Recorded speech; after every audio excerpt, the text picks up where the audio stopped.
अस्सलाम वालेकुम and welcome back to UI UX design.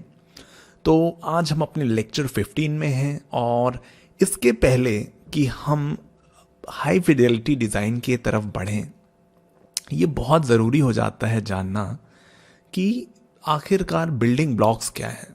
तो इसको इस तरह से समझे कि यहाँ हम घर बनाना चाह रहे हैं और हमें ये ज़रूरी है जानना कि घर बनाने में क्या क्या चीज़ें लगने वाली हैं। ईंटें लगेंगी, सीमेंट लगेगा, बहुत सारी चीज़ें लगेंगी। तो ये समझते हैं कि इसके पहले कि हम हाई फिडेलिटी बनाएं, वो क्या बिल्डिंग ब्लॉक्स हैं जिनसे एक अच्छा यूआई इंटरफेस बनता है, एक अच्छा यूआई डिज़ाइन बनता है। तो लेक्चर 15 बहुत ही छोटा होने वाला है, क्योंकि इसमें हम बहुत ही बेसिक चीज़ों की बात करेंगे, बट ये बहुत इंपॉर्टेंट है समझना। तो चलिए मैं चलता हूँ सबसे पहले तो अपने फर्स्ट स्लाइड पे और देखते हैं कि सबसे पहली चीज़ क्या है।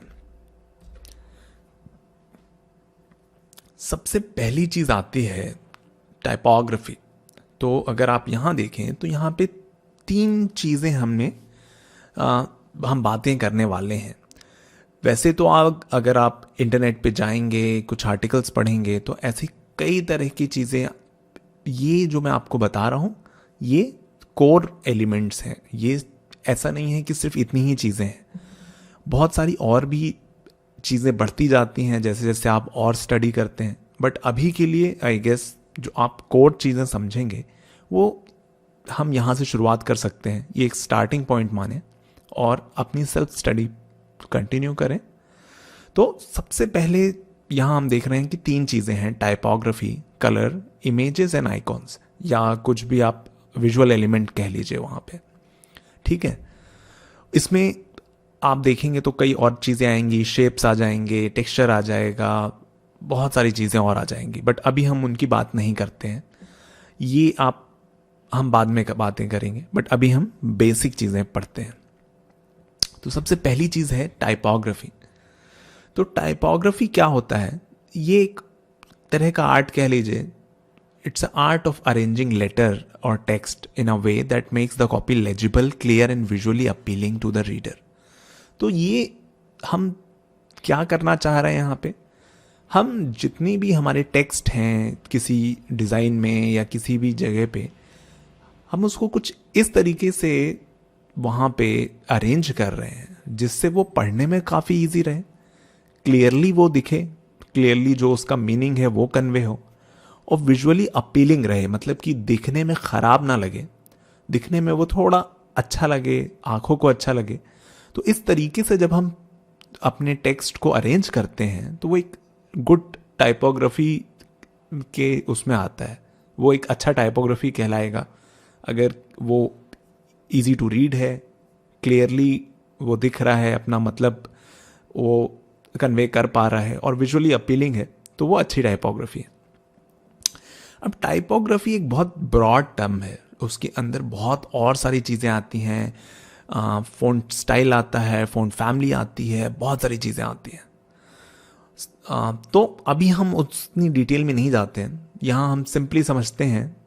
ये जो मैं आपको बताऊंगा ये अगर आप ऐसे देखें तो वो गलत होगा, बट अभी टाइपोग्राफी की जब हम बात कर रहे हैं तो अभी हम बहुत डिटेल में नहीं जा रहे हैं। हम समझ लेते हैं मोटा मोटा यहाँ पे कि हम फ़ॉन्ट की बात कर रहे हैं कि क्या फ़ॉन्ट हम यूज़ करने वाले हैं, क्योंकि फ़ॉन्ट ऐसा टर्म है जिससे आई गेस हर कोई फेमिलियर होगा कि जो भी हम देखते हैं पढ़ते हैं वो एक फ़ॉन्ट रहता है। अभी हम font style, font family, font weights और ये सारी चीज़ें, बहुत सारा टेक्निकल जार्गन नहीं यूज़ करेंगे। तो यहाँ बात हो रही है मोटी मोटी कि कौन सा फ़ॉन्ट यूज़ होने वाला है। ठीक है, तो यहाँ पे फ़ॉन्ट के मैं कुछ रिसोर्सेज यहाँ पे बताता हूँ। तो सबसे पहले तो हम देखते हैं गूगल फ़ॉन्ट। तो अगर आप जाएंगे तो यहाँ पे आप देख सकते हैं गूगल फ़ॉन्ट। तो गूगल की खुद की एक लाइब्रेरी है गूगल फ़ॉन्ट्स कह के, उसमें बहुत सारे अलग अलग फ़ॉन्ट्स हैं, बहुत सारे फ़ॉन्ट्स हैं। यहाँ आप देख सकते हैं ऑलमोस्ट 1359 फैमिलीज़ हैं। अब देखिए यहाँ पे फैमिलीज टर्म आने लगा, फ़ॉन्ट फैमिली की बात होने लगी। इसीलिए अभी कंफ्यूज होने की ज़रूरत नहीं है, क्योंकि ये बहुत ही बेसिक चीज़ है। अब इस फ़ॉन्ट फैमिली में भी आप देख रहे हैं यहाँ पे 12 स्टाइल्स लिखा है, तो ये एक अलग कन्फ्यूजन है। तो अभी इस सब चीज़ों में मत पड़ें, बेसिक देखें। तो यहाँ बहुत सारे अच्छे अच्छे फ़ॉन्ट्स हैं, आप चाहें तो किसी भी फ़ॉन्ट को यहाँ पे डाउनलोड कर सकते हैं और यूज़ कर सकते हैं। तो ये तो एक रिसोर्सेज की मैं बात कर रहा हूँ। ऐसे ही एक और साइट है dafont.com, ये भी बहुत अच्छी साइट है। इसमें बहुत अलग अलग तरह के फ़ॉन्ट्स मिलते हैं और बहुत सारे, बहुत ही वास्ट लाइब्रेरी है ये भी फ़ॉन्ट्स की। आप इसको भी पर्सनली यूज़ करने के लिए फ्री है ये सारे फ़ॉन्ट्स, तो आप वो यूज़ कर सकते हैं। तो ये तो हम बात कर रहे थे रिसोर्सेज की, बट अब बात आती है कि टाइपोग्राफी इतनी इंपॉर्टेंट क्यों है। ओके, तो जब भी आप कुछ ऐप बना रहे हैं, कुछ वेबसाइट बना रहे हैं, तो अगर आप की टाइपोग्राफी अच्छी नहीं है, क्योंकि मेनली आप बहुत सारा जो डिटेल देंगे, बहुत सारी जो इन्फॉर्मेशन यूज़र को देने वाले हैं, वो आप एक रिटन पैराग्राफ में, सेंटेंसेस में, मतलब एक रिटन मीडियम में ही देने वाले हैं। क्योंकि बहुत, मतलब इससे ज़्यादा अच्छा कोई तरीका नहीं है बहुत सारे इन्फॉर्मेशन एक साथ अगर आप प्रेजेंट करना चाह रहे हैं। तो टेक्स्ट से अच्छा कोई अभी ऑप्शन नहीं है। वीडियो आप यूज़ कर सकते हैं, बट वो एक अलग टॉपिक है। तो इसीलिए बहुत ज़रूरी है कि अगर कोई आर्टिकल है, मान लीजिए कि कोई बहुत लंबा आपको आर्टिकल पढ़ना है, और अगर आप वो जो फ़ॉन्ट है वो अच्छा नहीं है दिखने में, या आपको आंखों पे बहुत ज़ोर पड़ रहा है, तो एक बहुत अच्छा रीडिंग एक्सपीरियंस नहीं होगा। और उस टाइम पे आप ये कह सकते हैं कि इसकी टाइपोग्राफी बहुत ही ख़राब है या अच्छी नहीं है। तो एक ये बुरा एग्जाम्पल है। और भी बहुत सारी चीज़ें हैं। तो चलिए एक एग्जाम्पल देखते हैं। तो यहाँ पे एक बहुत ही बेसिक एग्जाम्पल है। यहाँ पे कुछ टेक्स्ट है और साथ में वो दो अलग तरीके से हमने देखा है। अब आप देख सकते हैं जो लेफ्ट हैंड साइड का है वो बहुत ही अच्छे बेसिक फ़ॉन्ट्स हैं, एक ही तरीके से लिखा है सारी चीज़ें, कुछ ज़्यादा इसमें चेंज नहीं है। बट वहीं अगर आप दूसरे साइड देखें तो पहली बात तो ये जो फ़ॉन्ट है ये बहुत ही डेकोरेटिव है। कलर इसका येलो है जो वाइट पे, जो कि पढ़ने में बहुत ही टफ है। और दूसरा, ये जो चीज़ें हैं नीचे की, इनके भी फ़ॉन्ट बहुत छोटे हैं और ये एक तरीके से यहाँ पे जमाए नहीं गए हैं। या यहाँ पे अगर आप लेफ्ट में देखें तो ये सारी चीज़ें एक जैसी हैं, मतलब ये सारा एक ही आपको समझ में आ रहा है कि सारे अलग अलग ऑप्शन हैं, बट ये सारे काइंड ऑफ एक ही कैटेगरी की चीज़ें हैं। बट यहाँ पे ये चीज़ अलग हो जा रही है, किसी में कुछ है, किसी में कुछ नहीं है, और ये बहुत ही गंदे तरीके से यहाँ अरेंज हुआ है। तो यही डिफरेंस आता है एक अच्छे यूआई में और एक बैड यूआई में, अगर आप टाइपोग्राफी की बात कर रहे हैं। तो ये एक बहुत ही बेसिक लेवल का एग्जाम्पल है। तो आप समझ गए होंगे कि टाइपोग्राफी इंपॉर्टेंट क्यों है, और आगे हम और देखेंगे इस बारे में। बट क्योंकि ये लेक्चर काफ़ी छोटा रखने वाला हूँ मैं, तो चलिए हम नेक्स्ट टॉपिक पे चलते हैं, जो कि होने वाला है कलर्स। ओके, तो कलर इतने इंपॉर्टेंट क्यों हैं? तो सबसे पहले देखते हैं कि कलर की सिग्निफिकेंस क्या है। तो कलर अगर आप देखें और अगर आप कलर की थ्योरी पढ़ें तो ये आप जानेंगे कि कलर बहुत सारे इमोशंस से जुड़ा हुआ है। कुछ कलर एक different set of emotion evoke करते हैं, कुछ कलर एक अलग इमोशन इवोक करते हैं। तो ये बहुत ज़रूरी हो जाता है जानना कि कब आपको किस जगह पे किस चीज़ के लिए क्या कलर यूज़ करना है। हो सकता है आपकी कंपनी है जो ऑलरेडी एक predefined colour palette use करती है, और अगर आप कुछ यूआई डिज़ाइन कर रहे हैं और अगर आपने उसके अगेंस्ट कुछ कलर यूज़ कर लिए, तो वो कंपनी के लिए एक काफ़ी अच्छा एक्सपीरियंस नहीं रहेगा, और शायद आपके लिए भी एक अच्छा एक्सपीरियंस ना रहे। तो ये बहुत इम्पॉर्टेंट हो जाता है कि कलर्स को हम ध्यान में रखें। अगर आप पर्सनल कुछ काम कर रहे हैं तो भी बहुत इम्पॉर्टेंट है, क्योंकि कुछ कलर्स आपके यूआई यूएक्स में बहुत अच्छा काम करेंगे, कुछ बहुत अच्छा काम नहीं करेंगे। क्यों? मान लीजिए आपने बैकग्राउंड पूरा रेड कर दिया, उसमें पूरा ब्लैक आपने टेक्स्ट यूज़ किया, तो वो बहुत ही ख़राब दिखने वाला है और बहुत ही एक बैड एक्सपीरियंस देगा यूज़र को। क्योंकि बहुत सारी चीज़ें हैं। पहली तो ये कि वो बहुत ही कॉन्ट्रास्ट रेशो बहुत ही अच्छा नहीं रहेगा, आँखों में बहुत वो चुभेगा। और उसी की जगह अगर आप बैकग्राउंड वाइट रखते हैं, सिंपल रखते हैं, तो ये यूज़र के लिए बहुत अच्छा रहेगा, क्योंकि वो बहुत ईजिली देख सकता है, समझ सकता है। दूसरी चीज़ ये होती है कि कलर यूज़ करना इम्पॉर्टेंट इसलिए है क्योंकि बहुत सारे जो पॉपुलेशन है वो देखा जाए तो उसमें से काफ़ी कुछ लोग कलर ब्लाइंड होते हैं। तो हमें हर चीज़ का ध्यान रखना है जब भी हम डिज़ाइन कर रहे हैं। तो अगर आप काफ़ी आगे की बात करते हैं तो हम कुछ एक्सेसिबिलिटी जैसी चीज़ पढ़ेंगे। तो उसमें होता ये है कि हमें हर तरह के लोगों को सोच के यूआई इंटरफेस अपना डिज़ाइन करना पड़ता है ताकि हर किसी को वो एक्सेसिबल रहे। तो अगर आप बात करें तो यूएस की जो पॉपुलेशन है उसमें बहुत बड़ा एक पार्ट है, वो है कि विजुअल ब्लाइंडनेस का। कुछ उसमें हैं जो बिल्कुल ब्लाइंड हैं, कुछ हैं जो पार्शली ब्लाइंड हैं, कुछ हैं जो कलर ब्लाइंड हैं। तो अगर किसी क्रिटिकल जगह पे आप कोई ऐसा कलर यूज़ करते हैं जो कि किसी कलर ब्लाइंड आदमी को समझ में नहीं आने वाला है, तो वो कहीं ना कहीं आपके यूआई डिज़ाइन को इम्पैक्ट करेगा। तो ये हो गई हमारी कलर की बातें। और जैसे जैसे हम आगे बढ़ेंगे हम देखेंगे कि यूआई में कलर के कुछ प्रिंसिपल होते हैं। 60-30-10 रूल होता है। हम बात करेंगे प्राइमरी कलर्स की, हम बात करेंगे सेकेंडरी कलर्स की, और बहुत सारी अलग अलग चीज़ों की हम बात करेंगे। बट अभी आपको समझना ये ज़रूरी है कि कलर एक बहुत अहम रोल निभाता है यूआई डिज़ाइन में। साथ ही में हमने देखा टाइपोग्राफी के बाद आता है कलर्स। जो हम कलर यूज़ कर रहे हैं वो कैसे इम्पैक्ट करता है। तो चलिए हम नेक्स्ट आगे बढ़ते हैं। नेक्स्ट हमारा जो चंक है, जो बड़ी चीज़ है, वो है इमेजेस एंड आइकॉन्स, या आप इसको विजुअल एलिमेंट भी बोल सकते हैं। तो इमेजेस और आइकन एक बहुत अहम रोल प्ले करते हैं यूआई डिज़ाइन में, जो कि आपके यूआई डिज़ाइन को लोगों के लिए अंडरस्टैंडेबल बनाता है और इन्जॉयबल बनाता है।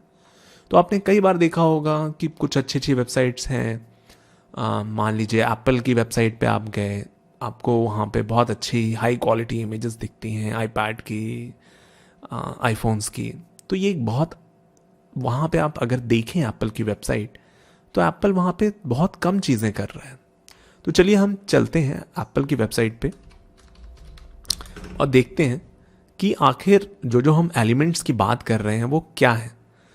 तो अगर आप यहाँ देखें तो सबसे बड़ा जो एलिमेंट है, फर्स्ट आप देखें तो टाइपोग्राफी है। यहाँ पे हमारा टेक्स्ट है और आप देख सकते हैं टाइपोग्राफी यहाँ पे इनने बहुत ही क्लीन टाइपोग्राफी यूज़ की हुई है।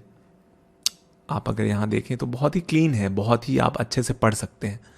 दूसरा जो एलिमेंट यहाँ यूज़ कर रहे हैं वो कलर का एलिमेंट यूज़ कर रहे हैं। तो यहाँ देख सकते हैं आप, बाय की बटन बस ब्लू है, बाकी सब वाइट है। और अगर वाइट पे आप ब्लू रखते हैं तो ये बहुत ही स्टैंड आउट करता है, अलग से दिखता है ये। तो आप देख सकते हैं बहुत इजी है यहाँ बटन स्पॉट करना कि कौन सी बटन क्या करने वाली है। जो थर्ड चीज़ है वो ये है कि यहाँ पे इमेजेस इनने बहुत ही हाई क्वालिटी और अच्छे यूज़ किए हैं, जिससे कि ये जो यूज़र एक्सपीरियंस है ये बहुत ही रिच हो रहा है और बहुत ही अच्छा हो रहा है। और थ्रू आउट द पेज आप स्क्रॉल करेंगे तो आप देखेंगे यही 3 एलिमेंट्स रिपीट होते जा रहे हैं, इमेजेस, टाइपोग्राफी, कलर्स। तो ये ही चीज़ें हैं जो 3 बिल्डिंग ब्लॉक हमने देखे हैं वही रिपीट हो रहे हैं। यहाँ इमेजेस की जगह कुछ एनिमेशंस हैं, या इसकी जगह आप वीडियोस भी यूज़ कर सकते हैं। बट पॉइंट वही रहने वाला है कि ये जो कोर बिल्डिंग ब्लॉक्स हैं वो हमेशा सेम रहेंगे। तो ये तो चीज़ें हो गई, इमेजेस तक हमने बात की। अब हम आइकॉन्स की भी बात कर लेते हैं।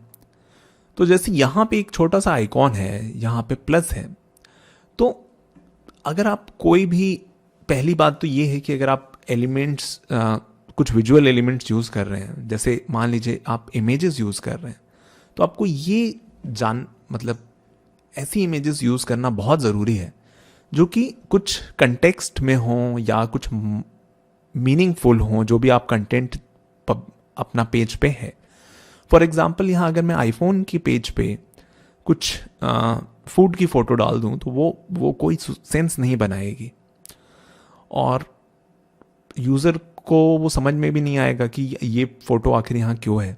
तो जब भी आप कोई फ़ोटो यूज़ कर रहे हैं तो मेक श्योर कि आपका जो भी कंटेंट है उसके इर्द गिर्द वो उसके साथ में मैच होना चाहिए, तालमेल सही रहना चाहिए। अगर आप बहुत ही कुछ ऐसी फ़ोटो डाल दें जिसका कोई सेंस नहीं बन रहा है तो वो एक कुछ अच्छा एक्सपीरियंस नहीं है। तो ये चीज़ें हैं। अब हम बात कर रहे हैं आइकॉन्स की। तो आइकॉन जब भी आप अपने यूआई एलिमेंट में यूज़ करें तो मेक श्योर कि आइकॉन्स आपके बहुत ही सिंपल रहें। फॉर एग्जांपल अगर आप देखें कि यहाँ पे हमने कुछ आइकॉन्स लिए हैं, तो पहली बात तो ये है कि ये आइकॉन्स बहुत ही सिंपल नहीं है, ठीक है। और ये काफ़ी सारे इनके जो वेट्स हैं वो अलग हैं, या बोल लें कि जो भी ये एक फैमिली के नहीं लग रहे हैं या एक जैसे नहीं लग रहे हैं।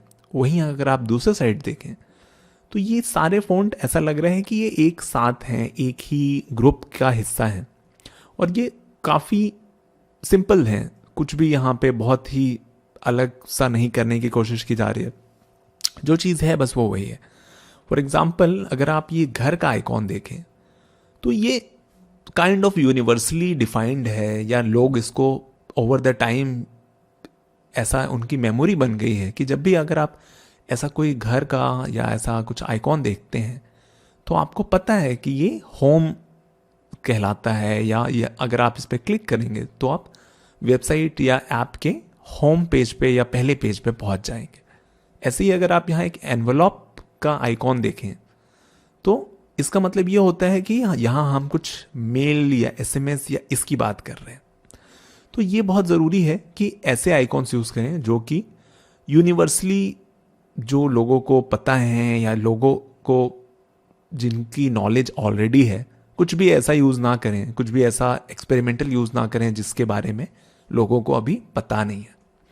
तो हम वापस से चलते हैं। तो यहाँ अगर आप प्लस देख रहे हैं तो इसका अगर आप नॉर्मल इंसान के लिए इंटरप्रिटेशन देखेंगे तो इसका मतलब ये है कि यहाँ कुछ अगर आप क्लिक करेंगे तो कुछ और एक्स्ट्रा यहाँ आएगा, प्लस होगा, ऐड ऑन होगा। तो अगर हम यहाँ क्लिक करते हैं तो आप देख सकते हैं कि एक नया हमारे पास ओवरले पेज खुल गया है जिसे मैं चाहूँ तो बंद कर सकता हूँ। तो ये हो गया हमारे जो आइकॉन्स थे। सेम ऐसे ही आप चाहें तो अपने उसमें अपने यूआई डिज़ाइन में आइकॉन्स भी यूज़ कर सकते हैं। तो चलिए ये तो हमने बात कर ली जो भी बेसिक बिल्डिंग ब्लॉक्स के बारे में। अब हम देखते हैं कि ये सारे बिल्डिंग ब्लॉक्स के रिसोर्सेज भी हम देख लेते हैं। तो पहली चीज़ मैंने आपको बताई गूगल फ़ॉन्ट्स, ये बहुत ही अच्छा रिसोर्स है, यहाँ से आपको बहुत सारे फ़ॉन्ट मिल सकते हैं। सेकेंड है हमारा टाइपोग्राफी में thefont.com, या फ़ॉन्ट स्क्विरल भी एक है, आप चाहें तो यहाँ से फ्री फ़ॉन्ट्स यूज़ कर सकते हैं। इसके बाद से आते हैं कलर्स पे। तो अगर आप इंटरनेट पे सर्च करें यूआई कलर तो आपको ऐसी बहुत सारी वेबसाइट्स मिल जाएंगी जो कि प्री बिल्ड कलर पैलेट आपको देती हैं, जो आप चूज़ कर सकते हैं। और यहाँ से आप कलर का जो कोड है जिसको हेक्स कोड कहते हैं, आप ऊपर देख सकते हैं, वो आप यहाँ पे कॉपी कर सकते हैं और अपने उसमें यूज़ कर सकते हैं।